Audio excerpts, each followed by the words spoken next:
जनता रिपोर्टरच्या या भागामध्ये आपल्या सगळ्यांचे स्वागत। बातमी ठाण्यातून।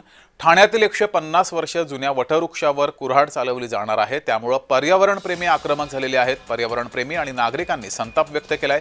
पालिकेकडे सूचना हरकती पाठवण्यास सुरुवात झाली आहे। ठाणे शहरात खाडी किनारी मार्ग अंतर्गत मेट्रो, रस्ते रुंदीकरण, मुख्य मेट्रो अशा विविध सरकारचे प्रकल्प आणि इमारतींसाठी सर्रास बेसुमार वृक्षतोड होत असतानाच शहरामध्ये 150 वर्ष जुन्या वटवृक्षावर रस्ता रुंदीकरणासाठी कुऱ्हाड चालवण्याचा प्रस्ताव ठाणे पालिकेने तयार केलाय। वारसा वृक्ष असतानाही वृक्ष तोडले जाण्याची शक्यता असल्याने पालिकेच्या कारभाराविषयी पर्यावरणवाद्यांनी आक्षेप नोंदवलाय। तसंच पालिकेकडे सूचना हरकती पाठवण्यास सुरुवात सुद्धा झाली आहे।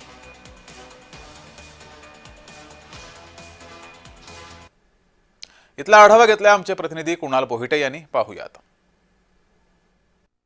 एकीकडे ठाण्यामध्ये मेट्रो प्रकल्प असेल किंवा अन्य प्रकल्पाअंतर्गत अनेक झाडांची कत्तल जी आहे ती सर्रास सुरू आहे आणि ठाण्यामध्ये रस्ता रुंदीकरणाच्या नावाखाली हे माझ्या मागे जे आपण झाड पाहतोय हे झाड देखील तोडण्याचा घाट ठाणे महापालिकेने घातलेला आहे। रस्ता रुंदीकरणाच्या नावाखाली हे सुमारे 150 वर्षांपूर्वीचं झाड ज्याला वारसा हक्क लाभलेला आहे हे झाड तोडण्याचा घाट आता महापालिकेने केलेला आहे। या सगळ्याच्या विरोधामध्ये हरकती ज्या आहेत त्या महापालिकेला पाठवलेल्या आहेत। मात्र या हरकती पाठवल्यानंतर सुद्धा महापालिकेचा सर्वे या ठिकाणी येऊन अधिकारी करून गेलेले आहेत आणि हे जे झाड आहे ते लवकरच तोडण्यात येईल अशा प्रकारे जे चिन्ह आहेत ती दिसू लागलेली आहेत। त्यामुळे वृक्षप्रेमींनी या संदर्भात नाराजी जी आहे ती व्यक्त केलेली आहे। मात्र या सगळ्या नाराजीनंतर तरी महापालिकेला जाग येते का आणि हे 150 वर्षांपूर्वीचं झाड हे तसंच राहते का हे पाहणं महत्वाचं असणार आहे। कुणाल पोहिटे, जय महाराष्ट्र न्यूज, ठाणे। तर पर्यावरण प्रेमी आणि नागरिकांनी संताप व्यक्त केलाय, तोही पाहूयात। ट्री ऑथॉरिटीने जो ट्री सेन्सस 2023 साली प्रसिद्ध केलेला आहे त्यामध्ये वारसा वृक्ष म्हणून याची नोंद आहे। जवळपास 7 लाख झाडं जी ठाण्यामध्ये आता शिल्लक आहेत त्यापैकी 900 वृक्ष हे वारसा वृक्ष म्हणून त्यांनी त्याची नोंद केलेली आहे। त्यापैकी हे एक झाड आहे आणि वारसा वृक्ष ही जेव्हा नोंद होते किंवा त्याची डेफिनेशन नुसार त्याला मान्यता मिळते तेव्हा असं कुठलंही झाड तोडता येऊ शकत नाही। त्यामुळे ही नोटीसच मुळामध्ये बेकायदेशीर आहे। त्यामुळे नोटीसीला आम्ही न्यायालयाद्वारे आव्हान देऊ, परंतु तत्पूर्वी माझं ठाणे महानगरपालिकेला विनम्रपूर्ण आवाहन आहे की तुम्ही पर्यायी जो काही त्याचा मार्ग असेल तो तुम्ही नक्की त्याचा विचार करावा, फेरविचार करावा। शहराचा विकास हा झालाच पाहिजे, पण शहराचा विकास करते वेळी असा पर्यावरणाचा ऱ्हास करून जर शहराचा विकास होत असेल तर ते पूर्णपणे चुकीचं आहे। यावर पालिका प्रशासनाने किंवा कमिशनरने याची पाहणी करावी आणि विचार करावा की हे झाड वाचवता येऊ शकतं।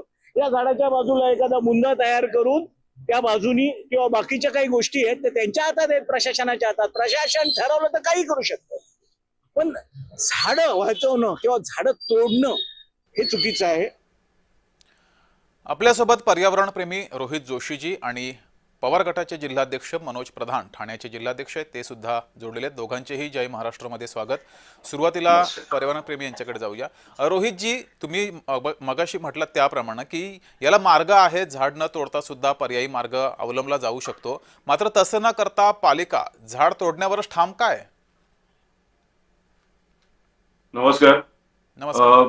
हे जो 150 वर्षाचा आपण जो वारसा वृक्ष आहे हा जो एरिया आहे हा बाळकुमचा जो एरिया आहे त्याच्या समोर मुंबई विद्यापीठाचं उपकेंद्र आहे आणि हे जे गाव आहे म्हणजे कोलशेत असून दे बाळकुम असून दे इथे 100 वर्षापासून या फार मोठ्या प्रमाणात इकडे कंपन्या होत्या। हा सगळा इंडस्ट्रीयल झोन आहे आणि या इंडस्ट्रीयल झोनच्या आतमध्ये हे अनेक असे विविध प्रकारचे इंडिजिनस वारसा वृक्ष अस्तित्वात होते। परंतु 2011 ते 2023च्या कालावधीमध्ये अमर्याद वृक्षतोड होऊन इथे फार मोठमोठ्या प्रमाणात गृहनिर्माण संकुलाची निर्मिती झाली। हे करत असताना जे हजारो वृक्ष जे धाराशायी पडले त्याची कुठलीही मोजदाद आज ठाणे महानगरपालिकेकडे नाहीये आणि हे जाणून बुजून केलेलं षडयंत्र आहे असा माझा आरोप आहे। त्याचं कारण असं आहे की वृक्ष कायद्याप्रमाणे दर 5 वर्षांनी हा वृक्षाची ट्री सेन्सस म्हणजे वृक्षगणना होणं अपेक्षित असताना 2017चा रिपोर्ट त्यांनी जो पब्लिश करायचा तो त्यांनी 2023 ला पब्लिश केला। म्हणजे 2011 ते 2023 या कालावधीत जी वृक्षतोड झाली ही त्यांच्या कुठेही त्याची नोंद नाहीये आणि या कालावधीमध्ये हजारो नाही लाखो वृक्ष तोडले गेले असा माझा आरोप आहे आणि ह्याचा कुठलाही डेटा आज ठाणे महानगरपालिका हा नागरिकांना देत नाहीये. मी आरटीआय मध्ये पण तो विचारण्याचा प्रयत्न केला, पण तो मिळत नाही. आणि ह्या सगळ्या ज्या इमारती आहेत आज बनलेल्या, तिथे तुम्ही आता मगाचा तुमचा जो हे होता तो चालू होता विषय, तो पाण्याच्या बद्दलचा चालू होता. हो. आपण सर्व जण उन्हाळा आला की पाण्याचं दुर्भिक्ष संपूर्ण महाराष्ट्रामध्ये आपल्याला सावट असतं. आणि ठाणे महानगरपालिके क्षेत्रामध्ये तर ठाण्याला स्वतःचं धरण सुद्धा नाहीये. हो. आम्ही मुंबई महानगरपालिकेच्या जीवावरती आज पाणी पुरवठ्याच्या जीवावरती आज आहोत. असं असताना जे वृक्ष पाणी साठवून ठेवतात किंवा ज्या वृक्षांमध्ये जलधारणा होते, ज्यामध्ये नैसर्गिकरित्या जलधारणा करण्याची शक्ती आहे नैसर्गिकरित्या, हो. तेच वृक्ष तुम्ही तोडताय. आज हे सगळे जे कॉम्प्लेक्स आहेत, सगळे जे गृहनिर्माण संकल्प आहेत, तिथे तुम्ही येऊन बघा, 80% घोडबंदर रोड हा टँकरच्या जीवावरती जगतो. आज इथे पाणी नाहीये, परंतु तरी सुद्धा इकडचे फ्लॅट करोडोच्या यांनी विकले जातात. आणि त्याच वेळेला वारसा वृक्षांची मात्र तुम्ही कत्तल करताय. त्यामुळे आज तुम्हाला हे नीट समजून घ्यावं लागेल की आज आपण कुठल्या परिस्थितीमध्ये आहोत. भारत हा जगातला सगळ्यात उष्ण प्रदेश ठरलेला आहे. आता जो हीट इंडेक्स प्रसिद्ध इंटरनॅशनल हीट इंडेक्स, जगातल्या सर्वात प्रदूषित नद्या या भारतामध्ये आहेत. आपण भारताचं सोडून द्या, मुंबईमध्ये ज्या 4 नद्या आहेत त्यांची अवस्था काय आहे? त्यातमधली जी चेन्ना नदी आहे, ही चेन्ना नदी आपल्या संजय गांधी राष्ट्रीय उद्यानातून बाहेर पडते. त्या चेन्ना नदीची ठाण्यामध्ये काय अवस्था आहे? त्याच्यामध्ये वृक्षतोड किती मोठ्या प्रमाणात होऊन एक रिसॉर्ट मंत्र्याचं बांधलं जातंय. ह्याच्यावरती कोणाचंही लक्ष नाहीये, कोणाचंही नियंत्रण नाहीये. आणि ठाणे महानगरपालिका या सगळ्या गैरकारभाराला जबाबदार आहे. मी फक्त या एका 150 वर्षाच्या वारसा वृक्षाबद्दल बोलत नाहीये. मी त्यांच्याकडे ही रीतसर तक्रार केली आहे. तुम्ही जी ठीक आहे. रोहितजी, अन्यही विषयावर आपल्याला तुमच्यासोबत बोलायचं, तुम्ही असेच जोडलेले राहा. आपल्यासोबत पवार गटाचे जिल्हाध्यक्ष मनोज प्रधान सुद्धा आहेत. मनोजजी, आता राजकीय व्यक्ती म्हणून ठाणे जिल्ह्याचे जिल्हाध्यक्ष आहात तुम्ही राजकीय नेता म्हणून तुमची भूमिका काय असणार आहे? केवळ हा एकच वृक्ष नाही, ठाण्यातील जी वृक्षतोड होते, पर्यावरणाची हानी होते, या संदर्भात. सर, प्रथम म्हणजे मी आभारी आहे की आज तुम्ही मला या ठिकाणी बोलवलं. आणि जो प्रश्न तुम्ही विचारलात त्याला उत्तर देताना मी सांगेन की मी फक्त राजकीय व्यक्ती नसून या ठाणे शहरातला एक नागरिक. हो. आम्ही 3-4 महिन्यापूर्वी पहिल्यांदा जेव्हा आमच्या नजरेस आलं की मेंटल हॉस्पिटलमध्ये झाडाची कत्तल होते, मी त्या ठिकाणी पोहोचलो. तिथे माहिती घेतल्यावर आम्हाला असं कळलं की 1200 वृक्ष ते तोडतात आणि ते तोडून 3000 बेडचं ते हॉस्पिटल बनवतात. ज्या दिवशी आम्ही त्या ठिकाणी गेलो तेव्हा पेशंट्स त्या जुन्या मेंटल हॉस्पिटलमध्ये 540 होते आणि ठाण्यातले फक्त 40 पेशंट्स होते. मला पहिले विचारायचं हे होतं की 3000 बेडचं तुम्ही हॉस्पिटल करताय आणि त्याच्यासाठी 1200 झाडं तोडताय. मग मी कॉर्पोरेशन मध्ये जाऊन जेव्हा विचारलं की झाडं तोडायची तुम्ही परवानगी दिली आहे का, तर त्यांनी सांगितलं नाही, आम्ही परवानगी काय अजून दिलेली नाही. असं असताना जागेवर गेलो तर कमीत कमी 700 झाडं तोडली होती. मी पोलीस स्टेशनला गेलो, यांच्यावर गुन्हा दाखल झाला पाहिजे. सुप्रीम कोर्ट म्हणतं की अशी जर तुम्ही कत्तल केली तर ती माणूस मारण्यासारखं आहे. बरोबर. असं पत्र दिल्यानंतर कॉर्पोरेशनला पोलिसांनी पत्र लिहिलं आणि हे सांगितलं की जर खऱ्या अर्थाने अशी जर वृक्षतोड झाली असेल विदाऊट परवानगी तर तुम्ही आम्हाला कळवा, आम्ही गुन्हा दाखल करू. पण महानगरपालिका काय हलत नाही. हा एक प्रकल्प झाला. याच्यानंतर मी दुसरं आंदोलन केलं सर्व्हिस रोडवर. त्या सर्व्हिस रोडवर 30-40 वर्ष जुनी झाडं तोडायला घेतली होती, एक साकेत ते आनंदनगर उन्नत मार्गावर. मला ते अतिशय महत्वाचं अशासाठी वाटत होतं कारण की ती झाडं 1995ला मी स्वतःच्या हाताने लावलेली होती, कारण की मी तिथे नगरसेवक होतो. आणि जेव्हा सर्व्हिस रोड बनला तेव्हा ती सगळी झाडं मी लावली होती आणि समोरच्या सोसायटींना ती दत्तक घ्यायला लावली होती. आणि समोरच्या सोसायटीनी 20-20 झाडं दत्तक घेऊन ती मोठी केली. तर सांगायचं तात्पर्य हे की तिथे 1800 झाडं तोडायचं काम महानगरपालिकेने केलं. पालिका इतकी दादागिरी का करते? विरोधकांचा वचक राहिला नाही का पालिकेला? याच्या पुढचं जाऊन तुम्हाला मी सांगतो. हे संपलं नाही तर 3000 झाडं तोडायची परवानगी रिंग रेल्वेला दिलेली आहे. पहिले तर माझं प्राथमिक ह्या रिंग रेल्वेलाच विरोध आहे. 12,500 कोटी रुपये खर्च करून तुम्ही रिंग रेल्वे आणणार, त्यापेक्षा 1000 कोटी परिवहनला देऊन रस्ते सुधारावा आणि परिवहन मार्फत ठाण्याच्या नागरिकांचे तुम्ही प्रॉब्लेम सॉल्व्ह करा. पण ते ऐकायला तयार नाही. त्यांना मोठे प्रकल्प आणायचे आणि त्याचा मलिदा खायचा, हा माझा आरोप आहे. ठीक आहे. तुमच्या माध्यमातून मी सत्ताधारींना एवढंच सांगेन की जेव्हा वेळ येईल, जसं रोहित म्हणाला तसं आम्ही रस्त्यावर उतरणार आहोत. ज्या मेंटल हॉस्पिटलमध्ये तुम्ही हेरिटेज झाडं तोडलेली आहेत, हे हेरिटेज झाड बाळकुंचं आम्ही तोडून देणार नाही. ठीक आहे. मनोजजी, तुम्ही असेच जोडलेले राहा. रोहितजी, काही दिवसांपूर्वी अशी बातमी समोर आली होती की मोठ्या प्रमाणात कांदळवनं तोडलेली आहेत आणि आता हे वृक्ष सुद्धा तोडतात. घोडबंदर रोडचं काम सुरू आहे, तिथे सुद्धा वृक्षतोड मोठ्या प्रमाणात झाली आहे. मार्ग काय आहे? वृक्ष न तोडता इतर काही मार्ग आहेत का, किंवा आणखी काय मार्ग तुमच्या मते वाटतायत जेणेकरून पर्यावरणाची हानी होणार नाही?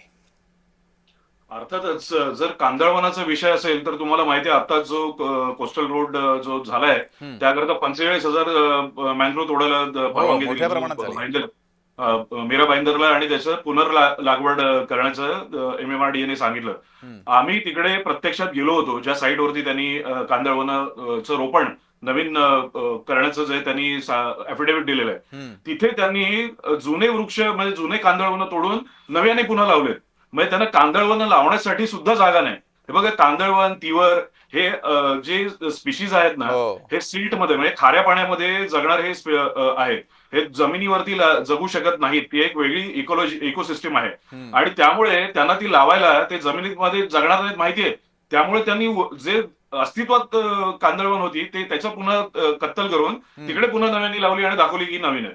आता मुळामध्ये तुम्ही जे काही ट्री कंपन्सेशन करता, कंपल्सरी कंपल्सेटरी अफॉरेस्टेशन त्याला म्हणतात, जे ट्री ऍक्ट प्रमाणे अपेक्षित आहे, ते तुम्ही गडचिरोलीला करता. म्हणजे तुम्ही ठाण्याचे कांदळवनं तोडणार, तुम्ही मुंबईची कांदळवनं तोडणार आणि तुम्ही ताडोबाला लावणार, तुम्ही गडचिरोलीला लावणार. हा काय वेडेपणा सुरू आहे? आणि तुम्हाला मुळामध्ये आपण एवढे इंजिनिअरिंग मध्ये मास्टर आहोत, तुम्ही समुद्रामध्ये जर का बांधू शकता सागरी सेतू, तर तुम्ही ह्या वेळेला तुम्ही कांदळवनाची कत्तल करून का बरं ब्रिजेस बांधताय? तुम्हाला त्याच्यावरून चालतात ना ओव्हर दी टॉप. असं कुठली कुठली झाड आहेत की तुम्हाला ते बांधता येणं शक्य नाहीये. त्यामुळे त्यांना जे सोपं काम आहे ना ते करायचंय. हेच जर का आता मगाचं मी पुन्हा 150 वर्षाचा वृक्ष म्हणतो, त्याच्या आजूबाजूला पूर्ण झोपडपट्टी आहे, पूर्ण स्लम आहे. त्यांना ती हलवायची नाहीये कारण ती वोट बँक आहे आणि त्यांना ही झाडं जी आहेत ती मुक आहेत, ती बिचारी काय करणार नाही, ती वोट बँक नाही त्यांची. त्यामुळे त्यांना जे सोपं आहे ते करायचंय आणि जे कठीण आहे ते त्यांना करायचं नाहीये. आणि प्रत्येक वेळेला काहीतरी ते सांगतात की तो खर्च इतक्याने वाढेल तितक्याने वाढेल. अरे पण त्यांनी जो नागरिकांना त्रास होणार आहे, जो तुम्ही पर्यावरणाचा ऱ्हास करतोय, त्याचं तुम्ही कॅल्क्युलेशन केलंय का? आज जे वृक्ष तुम्ही तोडताय त्यांनी जे इकॉलॉजिकल किंवा इकॉनॉमिकल जे तुम्हाला व्हॅल्यू जी आहे त्या प्रत्येक झाडाची, ही सुप्रीम कोर्टाने ठरवलेली आहे की 40 लाख एका झाडाची किंमत आहे, पूर्ण वाढलेल्या. मग तो खर्च तुम्ही समाविष्ट केलाय का त्याच्यामध्ये? आणि जोपर्यंत तुम्ही नागरिकांना सांगता की 7-7 वर्षाची तुम्ही गॅरंटी द्यायची, तुम्ही एक झाड तोडलं आणि त्याच्या बदल्यात जे तुम्ही झाड लावता त्याचं तुम्ही डिपॉझिट पण ठेवायचं आणि 7 वर्षाची गॅरंटी द्यायची, असं गव्हर्नमेंट कुठली गॅरंटी देते? 7 वर्षाची गॅरंटी देते? आज सर्व्हिस रोडला आमची जी पाठची चंद्रशेखरच्या काळामध्ये जी झाडं लागली होती ती आताही त्यांनी तोडून टाकली. का तर सर्व्हिस रोड त्यांना एक्सपांड करायचं. म्हणजे तुम्ही जी झाडं लावता, आता मला सांगा, मुनगंटीवार साहेबांनी सांगितलं होतं 33 करोड वृक्ष लागवड केली महाराष्ट्रामध्ये. कुठे आहेत ती झाडं? ही झाडं तर दिसतच नाही. आता नवीन आता काय सांगतात की 300 कोटी झाडं लावणार. अरे काय चालू आहे वेडेपणा?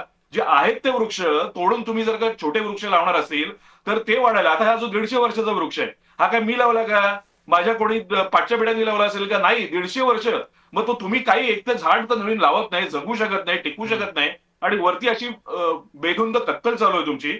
त्यामुळे या अनियंत्रित विकासाला माझा विरोध आहे. तुम्हाला जर का सस्टेनेबल डेव्हलपमेंट करायची असेल तर तुम्ही जे तज्ञ आहेत त्याच्यामधले पर्यावरण तज्ञ, त्यांना एकत्र घेऊन त्या डिझायनिंगच्या लेवललाच तुम्ही तो डीपीआर बनवतानाच तुम्ही त्यांना एकत्र घेऊन त्यांना सल्ला मसलत केली पाहिजे. ठीक आहे, तरच कुठलाही प्रकल्प हा सस्टेनेबल होईल. नक्कीच. रोहितजी, तुम्ही असेच जोडलेलं राहा.